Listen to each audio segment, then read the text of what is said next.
ननदे दो देवर दो है जेठ जी, दो ननदे दो देवर दो है जेठ जी, कैसे सजन से हो हमरी भेंट जी। दो देवर दो ननदे दो है जेठ जी, कैसे सजन से हो हमरी भेंट जी। कॉमेडी के वीडियोस देखने के लिए हमारे चैनल को लाइक और सब्सक्राइब करें।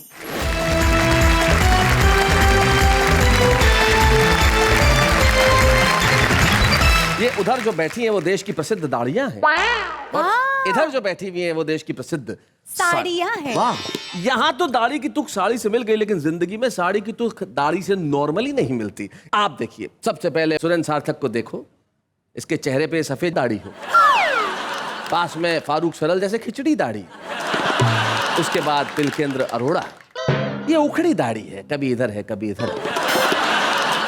ये डिजाइनर दाढ़ी है हरेश चतुर्वेदी की, मुगलाई दाढ़ी। मुगलई दाढ़ी, भाई वाह वाह, इन्होंने एक नया प्रयोग किया। लेकिन इन चारों में एक समानता जरूर है, आप चारों के चेहरों को जरा ध्यान से देखिए।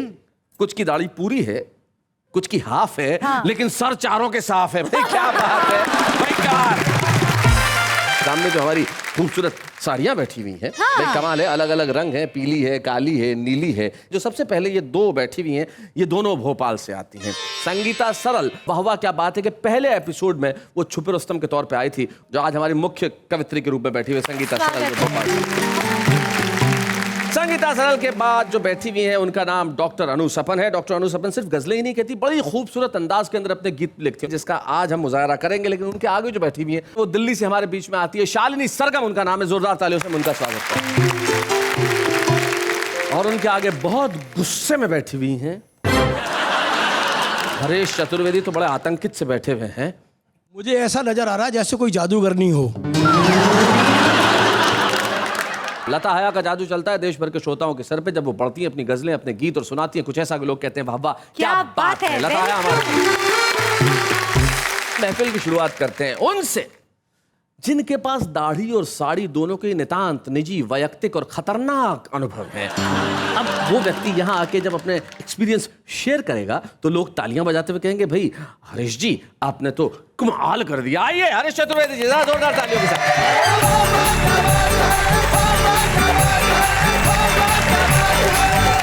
साड़ी और दाढ़ी के विषय में मैंने कुछ रिसर्च की। रिसर्च किया है? हाँ, मैं कर सकता हूँ, आगरा से आया हूँ। एक हमारे जैसा कवि था, एक औरत जा रही थी, बहुत सुंदर साड़ी थी, उसमें हवाई जहाज बने हुए थे, एक कितने सारे हवाई जहाज बने हुए थे, वो गौर से देख रहा था। तो औरत को बड़ा गुस्सा आया, बोले आप क्या देख रहे हैं, आपने कभी औरत नहीं देखी? बोले देखी है। फिर आपने क्या साड़ी नहीं देखी? बोले साड़ी भी देखी है। तो क्या आपने हवाई जहाज नहीं देखे? वो भी देखे, लेकिन इतना बड़ा हवाई अड्डा नहीं देखा।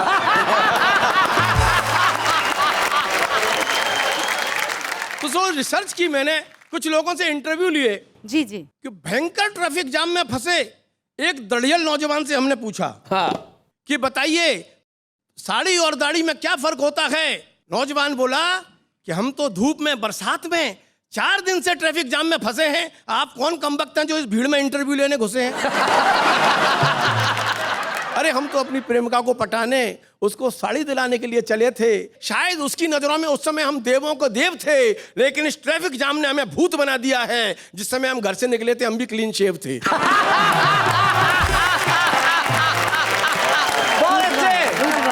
वाह वाह। हमने एक सरकारी दफ्तर के बाबू से पूछा कि साड़ी और दाढ़ी में फर्क बतलाइए। बाबू बोला अरे आपको नहीं पता, ये सत्य तो जग जाहिर है, घोषित है। दाढ़ी सदियों से दलित है, शोषित है। साड़ी सबला है, भला है। वैसे दावा तो बराबरी का करती है, लेकिन मेहनत का काम पड़ जाए तो अबला होने की छूट लेती है। और दाढ़ी कितने भी पैसे कमा ले, साड़ी घर में घुसते ही लूट लेती है। बहुत अच्छे। इसलिए भाई हमें इस पंगे में मत फंसाइए। हम तो घर में एक ही से दुखी हैं, यहाँ तो 4-4 हैं। घर में तो एक ही हमारा खून पी रही है, यहाँ तो 4-4 हैं। और 5वीं का जिक्र मैं नहीं करूंगा, क्योंकि आप ही की बगिया है शैलेश जी, आप ही माली हैं, और 5वीं हत्या तो आपने ही संभाली है। मैं सिर्फ जवाब के तौर पर आपको 4 पंक्तियों के जरिए एक छोटी सी बात बताना चाहती हूँ, आप तक पहुंचे कि जब जवानी कोई मचलती है, जब जवानी कोई मचलती है, जान बुढ़ों की बहुत जलती है। बात करते हैं आशिकी की ये, जिनकी गर्दन नहीं संभलती।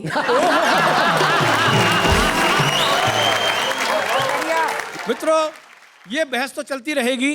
एक सिचुएशन कविता आपके बीच में पढ़ना चाहता हूँ। जी। एक राजा के जमाने में आपको लिए चलता हूँ। वो राजा इतना ज्यादा कविता प्रेमी है कि उसके राज्य में जो भी बात कही जाएगी कविता में कही जाएगी। हाँ। अच्छा। गद्य में कोई बात नहीं कही जाएगी। तो स्वाभाविक है उसके दरबार में जो भी लोग हैं वो सब कवि हैं। उस राजा के महल में आग लग जाती है। अच्छा। राजा महल में पड़ा पड़ा सो रहा है। राजा के महल में आग लगी और अलग अलग कवि जाके अपने अपने अंदाज में राजा को ये सूचना देंगे। जी। सबसे पहले भेज रहा हूं अपने परमादरणीय स्वर्गीय काका हाथरसी को। उनकी शैली, उनके शिल्प से आप परिचित हैं जी। कि राजा जी सुनियो जरा बड़े हमारे भाग्य, आज तुम्हारे महल में लगी जोर की आग। लगी जोर की आग। और लगी जोर की आग, त्रस्त है सब नर नारी, अस्त व्यस्त है आंगन खिड़की अटा अटारी। तो कह काका कबीरा टका 1100 लेंगे, हम नहीं लगवाई है, हम बुझवा देंगे। आदरणीय संतोषानंद जी बहुत बड़े फिल्मी गीतकार हैं जी। उनका फिल्म क्रांति का एक गीत बहुत हिट हुआ, जिंदगी की न टूटे लड़ी, प्यार कर ले घड़ी इसी तो शो घड़ी। में वो सुना के भी गए हैं। गए हैं जिंदगी तो की न टूटे सुनिएगा। लड़ी। अगर उन जैसा कोमल गीतकार जैसा राजा से कहेगा कि तेरे महल में आग लगी तो तुझे क्या करना चाहिए? जल रहा है महल भी तो क्या, ओहो। हम कहेंगे हर एक मोड़ पर, दिल की दुनिया बसाएंगे हम, तुझको जलता हुआ छोड़कर। तू लंबे चौड़े खजाने को छोड़ो, दे दे तू अपने जूते घड़ी घड़ी। प्यार करने की किसको बड़ी। प्यार करने की किसको पड़ी। मित्रों, इसी क्रम में बहुत प्रसिद्ध गीतकार हैं देश के, पद्म विभूषण श्री गोपाल दास जी नीरज, वो भी इस शो में आए। हाँ, उनका बहुत प्रसिद्ध गीत है, आदमी को आदमी बनाने के लिए जिंदगी में प्यार की कहानी चाहिए, और कहने के लिए कहानी प्यार की स्याही नहीं आंखों वाला पानी चाहिए। सुनिएगा, उन्हीं की शैली, उनका शिल्प। 2 पंक्तियों में देखिए। राजा तुझे आग से बचाने के लिए फिर से एक शहीद की जवानी चाहिए, और लगी आग को बुझाने के लिए आंसू नहीं दमकल वाला पानी चाहिए। और इसी क्रम में स्वर्गीय ओम प्रकाश आदित्य, एक उनके साथ दिक्कत थी कि वो जाति के ब्राह्मण जी। तो संस्कार कविता में किस तरह से हावी होते थे, वो उनके साथ आप एक प्रयोग देखिएगा। जी। महल जल रहा है, राजा सो रहा है। ओ राजा मूरख अभिमानी, अब जल रहा है तो कुछ भी कह लो। ओ राजा मूरख अभिमानी, देनी है तुझको कुर्बानी, मची हुई कैसी हलचल ये, हवन कुंड है आज महल ये, धुआं धुआं गगन हो रहा, हवन कुंड में हवन हो रहा, राजा की एक टांग जली स्वाहा। एक बहुत प्रसिद्ध कवि हैं श्री बाल कवि बैरागी, सुनिए। ये आग लगी है मुश्किल से, अब हम ना आग बुझाएंगे, ये आग लगी है मुश्किल से, अब हम ना आग बुझाएंगे, सब मिलकर इन अंगारों को अब और अधिक धधकाएंगे। तो राजा ही जहां पर सोता हो, क्या बात है। सूरज सोआ रोता हो, उन महलों का क्या करना है, उनमें तो लावा भरना है। क्या बात। लेके आग हाथों में, ये मशाल हाथों में, जला दो महलों और मकानों को, राजा की नींद उड़ानी ही होगी, अरे जगना ही होगा जवानों, अरे जगना ही होगा जवानों। और अंत में मैं शैलेश भाई का मैंने कोशिश की है, आप जिस शैलेश को देखते हैं मैं उस शैलेश की बात नहीं कर रहा हूं, जिस शैलेश को मैं जानता हूं वो बात कर रहा हूं। हो जाए। राजा, तेरे महल में आग लगी है और सारा समाज कर रहा है तुझे पानी पानी, अगर तुझ में जरा सा भी बचा हो पानी तो उसे इस महल पर लगी आग में डाल दो। तेरे इस पाप के घेरे में कितने निर्दोष फंस गए हैं, इनमें से कुछ को तो जिंदा निकाल दो। क्या बात है। राजा, अगर तेरे इन आंसुओं से इस आग की एक चिंगारी भी ठंडी हो जाए तो वहां से निकले झुलसे हुए मानव तेरी अधजली मानवता के गुण गाएंगे, और पाप की सीढ़ी पर चढ़ते हुए लगातार तुम्हारे कदम शायद 1-2 सीढ़ी नीचे उतर आएंगे, शायद 1-2 सीढ़ी नीचे उतर आएंगे। क्या बात है, वाह वाह।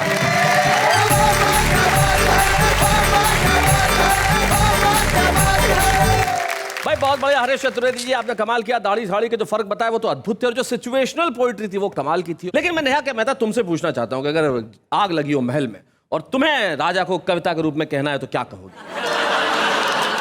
आग लगी है, भागो राजा, आग लगी है। क्या कहा न भागना है, साड़ी पकड़ो, भाग लगी है। कमाल है। आइए इस प्रयास से हम सायास बार निकलते हैं और आभास करते हैं ऐसे गीत का जो आपके दिलों में खुशियों का और ठहाकों का समास कर देगा। और इस समास संधि के लिए हम बुलाना चाहते हैं ऐसी कवित्री को जो भोपाल से हमारे बीच में आती हैं, छुपे रुस्तम के तौर पे वाह वाह क्या बातें में आई थी, और आज हमारे बीच में है इस साड़ी वर्सेस दाढ़ी की एक प्रमुख साड़ी, संगीता सरल।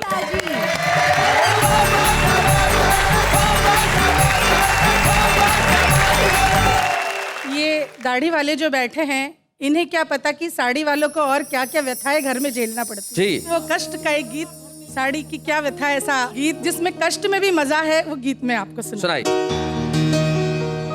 दो ननदे दो देवर दो है जेठ जी, दो ननदे दो देवर दो है जेठ जी, कैसे सजन से हो हमरी भेंट जी। दो देवर दो ननदे दो है जेठ जी, कैसे सजन से हो हमरी भेंट जी। छोटा सा घर है, बड़ा है परिवार जी, क्या बात? देर रात तक सजना रहते बहार जी, देर रात तक सजना रहते बहार जी। जब मुझको चढ़ता है इश्क का बुखार जी, जब मुझको चढ़ता है इश्क का बुखार जी, हर राटे मार मार सोते हैं दिलदार जी, मार मार सोते हैं दिलदार जी। मामला ये प्यार का कैसे हो सेठ जी, मामला ये प्यार का कैसे हो सेठ जी, अपने सजन से हो हमरी भेंट जी। एक और मुश्किल, योग बड़ी मुश्किल से मिलता है मिलन का, योग बड़ी मुश्किल से मिलता है मिलन का, देखने को मिलता न चेहरा सजन का, कैसे बताऊं दर्द अपने तन मन का, हाल बुरा है मेरे दिल की अगन का, कि बेबस हो बंद करो दिल का गेट जी। क्या बात है? बेबस हो बंद करो दिल का गेट जी, कैसे सजन से हो हमरी भेंट जी। दो ननदे दो देवर दो है जेठ जी, कैसे सजन से हो हमरी भेंट जी। पिया नहीं मिलते ना, लेकिन सास ससुर की सेवा जरूर करना पड़ती, जो बूढ़े बड़े लोग होते हैं उनकी। सासू जी की दिन रात सेवा करूं मैं, ससुर जी के चरणों में माथा धरूं मैं, अपनी जेठानी को समझूं मैं बहना, अच्छा। अपनी जेठानी को समझूं मैं बहना, दो छोटी ननदों का मानूं मैं कहना, दो छोटी ननदों का मानूं मैं कहना, कि घर भर की चलती मुझ पे घुसपैठ जी, घर भर की चलती मुझ पे घुसपैठ जी, सारी सारी रात करूं पिया का वेट जी, कैसे सजन से हो हमरी भेंट जी, कैसे सजन से हो हमरी भेंट जी, कैसे सजन से हो हमरी भेंट जी। क्या बात है, वाह वाह वाह वाह। अभी घर की व्यथा आपको सुनाई जी। लेकिन घर से बाहर निकलते तो कितनी व्यथाएं होती है, कितनी परेशानी होती है। रिक्शे वाले को भी मनाना पड़ता है, रिक्शे वाले को भी बनाना पड़ता है। बहुत। मैं रिक्शे वाले को कैसे मनाती हूँ, गीत का आनंद लीजिए। गीत शुरू। स्वागत। ओ रिक्शे वाले है, रिक्शे को अपने है धीरे चला ले, घर से नवेली नार निकली, करके 16 सिंगार निकली। ओ रिक्शे वाले रिक्शे को अपने धीरे चला ले, घर से नवेली नार निकली, करके 16 सिंगार निकली। चुपके चुपके चोरी चोरी साजन से मिलने चली है गोरी, चुपके चुपके चोरी चोरी साजन से मिलने चली है गोरी, रिक्शे में अपने तू पर्दे लगा ले, रिक्शे में अपने तू पर्दे लगा ले, ओ रिक्शे वाले रिक्शे को थोड़ा धीरे चला ले,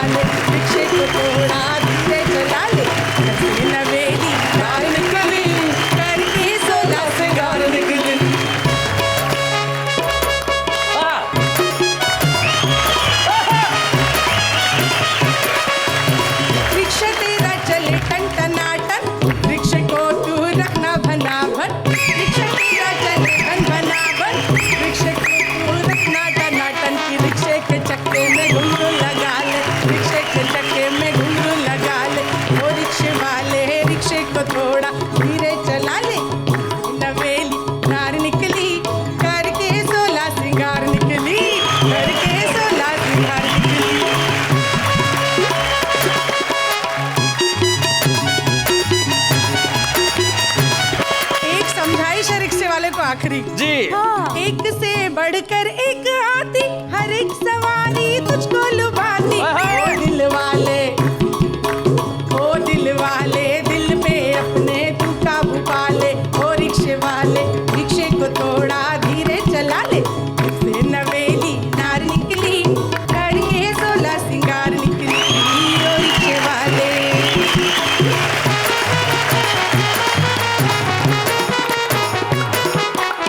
मेहनत से तू रोटी कमाना, अपने पेशे को तू ना लजाना। क्या बात है? अपने पेशे को तू ना लजाना, वरना पड़ेंगे खाने के लाले, वरना पड़ेंगे तुझे खाने के लाले। ओ रिक्शे वाले, रिक्शे को थोड़ा धीरे चला ले। घर से नवेली नार निकली, करके 16 सिंगार निकली। करके 16 सिंगार निकली। बहुत अच्छे। वंडरफुल। भाई क्या बात है संगीता जी, आपने कमाल कर दिया। लेकिन आपको क्या लगता है, हमारे ये जो दाढ़ी वाले कमाल नहीं करते? जो सुरेंद्र सार्थक है, बड़ा भोला आदमी है। हाँ। एक बार अपनी पत्नी को लेकर रिक्शे में जा रहे थे, पीछे बैठे, तो ड्राइवर ने ऐसा अपना पीछे देखने वाला कांच थोड़ा ठीक किया। स्टूपिड। रिक्शे वाले। हाँ, स्टूपिड। सुरेंद्र सार्थक को तुरंत गुस्सा आया, बोले क्या करा बे? हैं? कांच में मेरी बीवी को देखता है, तू पीछे बैठ, रिक्शा मैं चलाऊंगा। ये होता है दाढ़ी का भोलापन। हम एक ऐसे कलाकार को, एक ऐसे रचनाकार को आपके बीच में बुलाना चाहते हैं जो गद्य लिखते हैं, लेकिन उनके गद्य में कमाल की मारक क्षमता होती है। आइए हम पिलकेंद्र अरोड़ा जो उज्जैन से हमारे बीच में आए, उनसे मिलते हैं और जरा उनसे बातचीत करते हैं कि उनके अंदाज में ये दाढ़ी और साड़ी का मसला आखिर है क्या। आइए पिलकेंद्र अरोड़ा जी।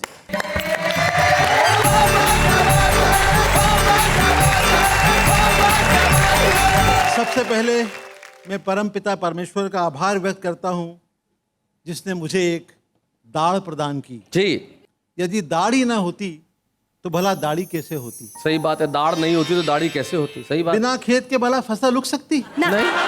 फिर आभार व्यक्त करता हूं, वाह वाह क्या बात का, इस एपिसोड में उन्होंने दाढ़ी वालों को 50% रिजर्वेशन प्रदान किया। क्या बात। दाढ़ी हमारी आन है, बान है, शान है। धिक्कार है उन दाढ़ों पर जिनकी कोई दाढ़ी नहीं है। देखो है? I'm from sari camp. मैं तो सब टीवी के माध्यम से सरकार से अपील करता हूं कि वो नौकरी और चुनावों में दाढ़ी वालों को आरक्षण दें।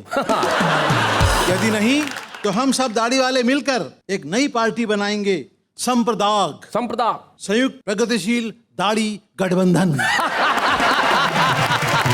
बहुत अच्छे। वैसे भारत में दाढ़ी और साड़ी का इतिहास बड़ा पुराना है, बहुत पुराना, आपसे भी ज्यादा पुराना।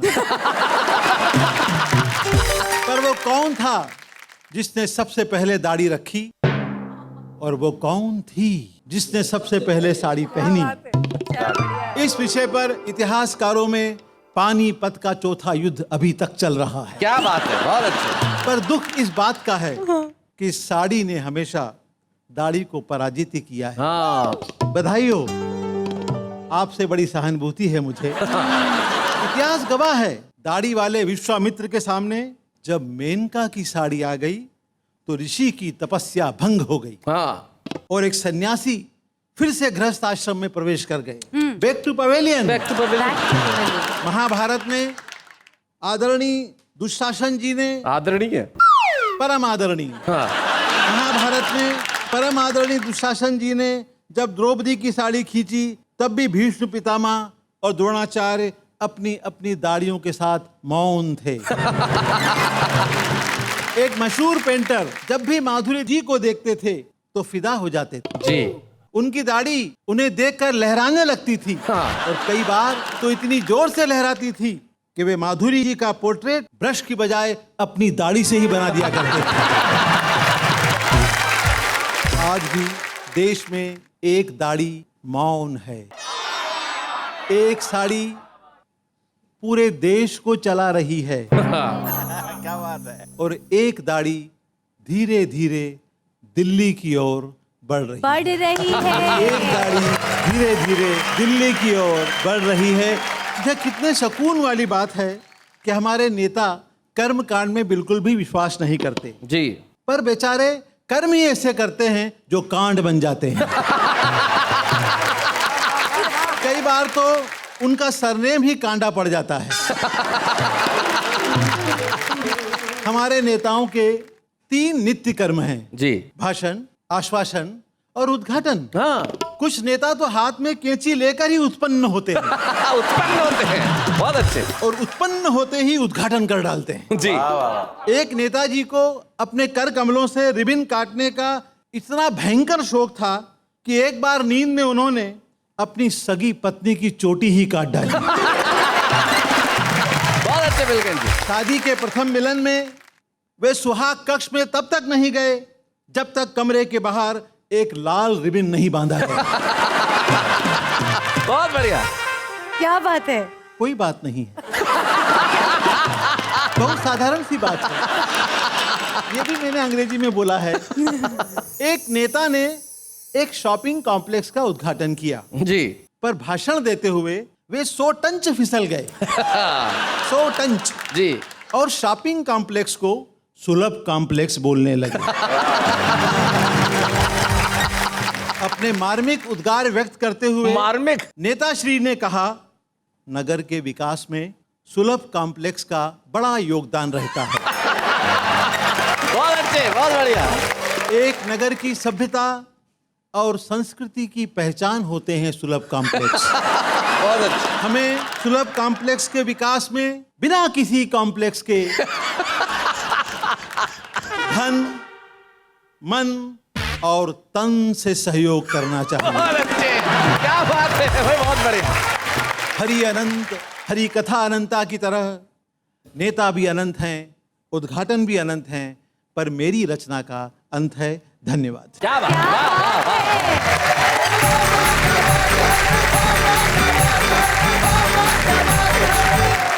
एक औरत के बाद एक फोन आया, आधे घंटे बाद फोन रखा तो पति ने पूछा, भाई क्या हुआ, मतलब रख दिया, जल्दी रख दिया फोन, तो क्या जल्दी मतलब क्या है, रॉन्ग नंबर था तो क्या बात करती। जब रॉन्ग नंबर पे आधे घंटे बात कर सकती हैं तो अगर सही नंबर लग जाए तो ये किसी का भी नंबर लगा सकती है। लेकिन इस वक्त हम जिनका नंबर लगा रहे हैं वो साड़ियों का भरपूर प्रतिनिधित्व करेंगे, इसमें कोई शक नहीं। लता हया एक ऐसी शायरा, एक ऐसी कवित्री का नाम है, जब वो बोलती है तो पूरी दबंगई से बोलती हैं। आइए मिलते हैं लता हया से।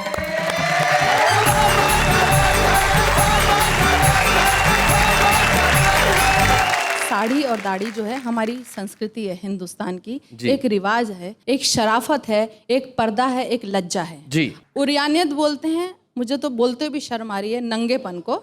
और इस साड़ी की आज के दौर में 25 लड़कियां अपनी ड्रेस बना के पहन सकती हैं। तो एक बात कहने की कोशिश कर रही हूँ कि हमारे मुल्क में उरियानियत अब रक्स करती है। हमारे मुल्क में उरियानियत अब रक्स करती है, जिसे देखो वो पश्चिम की ही धुन पर गुनगुनाता है। वो जिसको हिंद की तहजीब से नफरत है ये सुन ले, वो जिसको हिंद की तहजीब से नफरत है सुन ले। अरे पश्चिम में तो सूरज भी जाकर डूब जाता है। अरे पश्चिम में तो सूरज भी जाकर डूब जाता है। और एक बात ये भी कहना चाहूंगी कि मर्दों का तो गुरूर और पहचान है दाढ़ी, और हिंदी रिवायात का सम्मान है साड़ी। तहजीब व तमद्दुन की अलामत है ये दोनों, तहजीब व तमद्दुन की अलामत है ये दोनों। साड़ी तो हया आन बान शान है दाढ़ी, साड़ी तो हया आन बान शान है दाढ़ी। और देखिए एक बात और कहूँगी शैलेश जी कि औरत जितनी ढकी हुई हो वो उतनी ज़्यादा आकर्षक लगती है, निश्चित तौर पे। और जो सोचते हैं कि हम बिल्कुल शायद बहुत ग्लैमर के रंग में रंग जाएंगे, नहीं, ये बात एक औरत कह सकती है। सुनिएगा जी। मैं जो तलवार उठा लूंगी तो डर जाओगे, वाह। मैं जो तलवार उठा लूंगी तो डर जाओगे, और अगर प्यार से बोलूंगी तो मर जाओगे। क्या बात है। और अगर प्यार से बोलूंगी तो मर जाओगे। वाह। तुम बुरा करके जमाने में भले बन जाओ, वाह। तुम बुरा करके जमाने में भले बन जाओ, उसकी नजरों में बुरा बन के किधर जाओगे, उसकी नजरों में बुरा बन के किधर जाओगे। क्या बात है। अब देखिए ये कार्यक्रम शुरू करके हिंदी भाषा को घर घर तक वापस पहुंचाने की कोशिश की है। इसके लिए तो मैं मुबारकबाद देती हूँ सबकी तरफ से। एक बात कहने की कोशिश की है, हम लोग यहाँ पे हैं कि हिंद में रह के भी हिंदी से बगावत ए हया, हिंद में रह के भी हिंदी से बगावत ए हया, अपने घर को ही जो तोड़ोगे किधर जाओगे, अपने घर को। वाह वाह वाह वाह, बहुत बढ़िया शेर है, बहुत बढ़िया लगा, बहुत अच्छा शेर है, क्या बात है। एक गीत आप तक पहुंचा रही हूँ। जी, स्वागत। गीत बहुत लंबा है, लेकिन मैं बहुत मुख्तसर संक्षेप में करके खाली 2-3 बंद आपको सुना रही हूँ। आप जैसा चाहें सुना। कल रात मेरे ख्वाब में आए थे राम जी, मुझको थमा गए थे सवालात की पर्ची। कल रात मेरे ख्वाब में आए थे राम जी, मुझको थमा गए थे सवालात की पर्ची। पहला सवाल ये है कि नेता है क्या भला, क्यों मुझको खींचता है चुनावों में ये भला। क्या बात है। वैसे तो इसे मेरी कभी याद न आए, बस 5 साल में मुझे एक बार बुलाए। क्या भक्त भी होते हैं कभी इतने मतलबी। कल रात मेरे आए थे राम जी, मुझको थमा गए थे सवालात की पर्ची। दूसरा सवाल ये है कि इंसान को क्या हुआ, इंसानियत का नाम निशान ही नहीं रहा, हर ओर सिर्फ पाप बुराई का राज है। क्या बात है। झूठों के सर पे दौलत शोहरत का ताज है, सच की जहां में अब कोई कीमत नहीं रही। वाह वाह वाह। कल रात मेरे ख्वाब में आए थे राम जी, मुझको थमा गए थे सवालात की पर्ची। तीजा सवाल ये है कि मजहब को क्या हुआ, मस्जिद का मसला वही मंदिर का है झगड़ा। जिनकी नजर में सिर्फ सियासत ही राम है, कुर्सी ही अयोध्या है और संसद मकाम है। मुंह में रखे वो राम, बगल में रखे छुरी। रात मेरे ख्वाब में आए थे राम जी, को थमा गए थे सवालात की पर्ची। चौथा सवाल ये है कि क्या चीज है कुर्सी, जिसको भी देखिए करे इसकी ही चाकरी। कुर्सी के वास्ते तो ये भाई को मार दें, माँ बाप से अलग हो और ताई को वार दें। कुर्सी ही इनकी माता पिता और है सखी। क्या बात है। कल रात मेरे ख्वाब में आए थे राम जी, मुझको थमा गए थे सवालात की पर्ची। और 5वां सवाल के चाहत कहाँ गई, चाहत के नाम पे है हवस और दिल लगी। उस दौर में पैदा हुए थे कैस और लैला, इस दौर में मिलेंगे फकत चांद और फिजा। खुद गर्जियों के वास्ते बदले जो धर्म भी। कल रात मेरे ख्वाब में आए थे राम जी, को थमा गए थे सवालात की पर्ची। शैलेश जी, मैं जहाँ पे ज़बान को लेके मज़हब को लेके झगड़े करते हैं, मैं कवि वहाँ एक वापस निपटाने की कोशिश करता है। मैंने ऊपर वाले के ज़रिए, भगवान के ज़रिए झगड़े को निपटाने की कोशिश की। सुनिए। और ये छठा सवाल तेरे वास्ते हया, मुझको दिखा के एक गज़ल राम ने कहा, क्या ये ही तेरी लाडली उर्दू ज़बान है। मैंने कहा कि हाँ यही मेरा जहान है। बोले कि अरे ये तो है सीता से खूब रू, लक्ष्मण की शरारत मुझे लगती है हूबहू। इसमें है वजन जैसे कि हनुमान की गदा, लव कुश के हौसलों की मुझे ये लगे सदा। क्या बात है। शबरी के बेर जैसी ही इसमें मिठास है। क्या बात है। ये तो भरत की भीगी वफाओं की आस है, सागर को पार करने को जो संग हो रखे, इसके हरूफ जैसे के वानर से हो सके। माँ भारती की कोख से पैदा हुई बेटी, वाह, वाह। इसकी हिफाजत तो है हिंदू का धर्म भी। माँ भारती की कोख से पैदा हुई बेटी, बेशक बेशक लिया था जन्म जरूरत तई, मगर ये तो मोहब्बतों का एकता का है सफर। इसमें तो अयोध्या की है खुशबू बसी हुई, इस हुस्न से कैसे भला नफरत करे कोई। क्या बात है? रावण ही डाल सकते हैं इस पे नजर बुरी।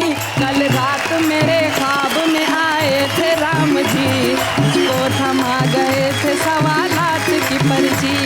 और आखिरी सवाल के हिंदी से बैर क्यों, गुलशन के बीच रह के भी सहरा की सैर क्यों। ये हिंद है हिंदी यहाँ की जब जुबान है, भाषा कोई भी हो मेरे भारत की शान है। कुर्सी के वास्ते ना एकता की दो बलि, कल रात मेरे ख्वाब में आए थे राम जी, को थमा गए थे सवालात की पर्ची। वाह वाह वाह वाह, क्या बात।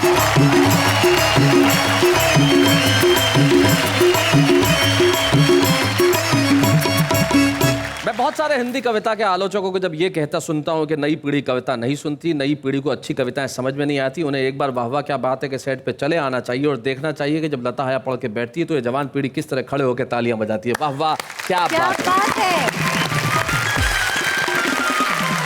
जिंदगी में आप कैसा लिख रहे हैं ये ज्यादा महत्वपूर्ण नहीं है, लेकिन लिख रहे हैं ये ज्यादा महत्वपूर्ण है। हम एक ऐसे ही फनकार को आपकी निगाह में बुलाना चाहते हैं जो अच्छा लिखता है लेकिन आपकी निगाह तक पहुंचा नहीं है। बेबाक जौनपुरी हमारे आज के छुपे रुस्तम।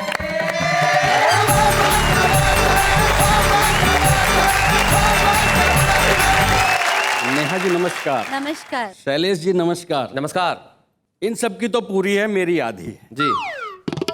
और मेरे घर में साड़ी वाले नहीं, अच्छा, शायद इसलिए कि ये आधी है। आएगी तो ये भी नहीं रहेगी बेटा। जी, तो मैं अपनी बात सुनाए। नेहा जी आप विशेषतर ध्यान दें। ध्यान दे भाई। स्वागत। करा दो मेरी भी शादी। ओहो, ध्यान दीजिए। दिया दिया। अरे अपनी भी हस्ती है। सही बात है। दिला दो कोई एक दुल्हन, चढ़ी सावन की मस्ती है। भाई बहुत अच्छे। चले हैं हाथ ये देखो कि जब रोटी बनाता हूँ, क्या दर्द है। कमाई कम नहीं मेरी, अच्छा, मैं ऊपर की कमाता हूँ। वाह वाह। कमाई कम नहीं मेरी। नेहा जी ऊपर की भी कमाई है। हाँ बिल्कुल, तुम्हारा प्रपोजल बिल्कुल पहुंच रहा है। I am noting. करूं जब बात शादी की, ये दुनिया मुझ पे हंसती है। देखो, दिला दो कोई एक दुल्हन, अरे अपनी भी हंसती है। करा दो मेरी भी शादी। कुछ ऑप्शन दे रहा हूं आपको, यदि आप बात कर सके। ठीक है। करो तैयार राखी को, अच्छा, करो तैयार राखी को, वहाँ पर भी मैं हाजी हूँ जी। अगर नेहा जी हाँ बोले, वहाँ पर भी मैं हाजी हूँ। वहां पे भी राजी है भाई। कुंवारा मैं रहूं कैसे, विरह की अग्नि भड़की है। मिली ना अब तलक कोई, भंवर में मेरी कश्ती है। मिली ना अब तलक कोई। वाह वाह वाह। बेबाक जौनपुरी की कविता सुनने के बाद मैं बेहद द्रवित हूँ, मन बड़ा भारी है। बेबाक तुमने जो किया वो अद्भुत किया। पहले हम तुम्हें छुपे रुस्तम की ट्रॉफी देते हैं, उसके बाद बताएंगे कि तुमने क्या किया है।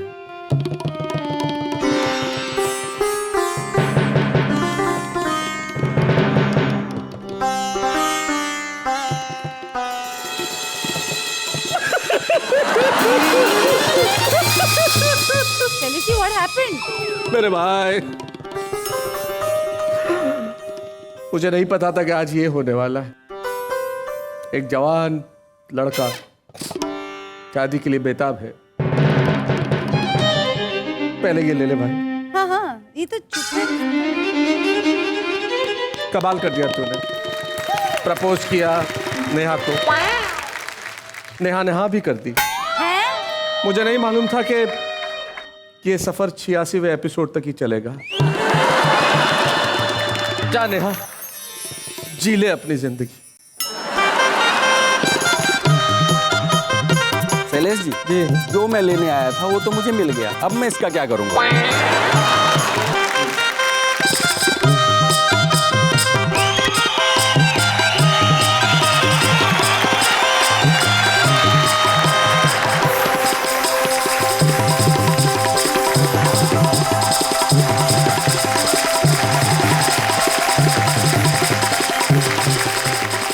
कुल मिला के बेबाक जौनपुरी नेहा के मेहता को ले तो गया साहब, लेकिन उसका हर कदम अब सवालिया हो जाएगा। 1 महीने साड़ी खरीद के देगा और पूरा खानदान दिवालिया हो जाएगा। फिर बस सारी उम्र पैसा इसलिए जोड़ेगा कि खरीदनी है साड़ी, और इसी चक्कर में बेबाक जौनपुरी की फ्रेंच कट हो जाएगी इतनी लंबी दाढ़ी। लेकिन हमारी ये दाढ़ी और साड़ी का जिक्र कल भी चलता रहेगा हमारे इस मैराथन एपिसोड में। कल हम फिर लौटेंगे। नेहा के मेहता बहुत खुश रहे, ईश्वर उन्हें बहुत एक सुखी वैवाहिक जीवन प्रदान करे बेबाक जौनपुरी के पास। कितना अच्छा लगेगा नेहा जौनपुरी। हम लौटते हैं कल और कहते हैं बहुआ क्या बात है।